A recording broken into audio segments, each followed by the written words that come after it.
Vlorën e ka përfshirë sërish moti i keq duke sjellë erëra të fuqishme që kanë shkaktuar dëm dhe kanë rrezikuar sigurinë publike. Në disa zona të qytetit, infrastruktura e gjelbër është goditur ndjeshëm, ndërsa qarkullimi i automjeteve dhe këmbësorëve është vënë në rrezik.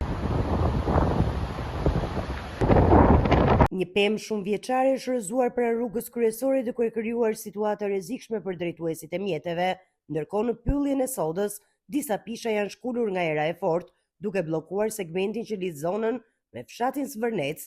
Probleme janë shënuar dhe në rrugën e plazhit të vjetër, ku një pemë e madhe ka zënë njërin krah të rrugës, gjë që ka kërkuar ndërhyrjen e menjëhershme të brigadave bashkiake për pastrimin e aksit dhe rikthimin e normalitetit.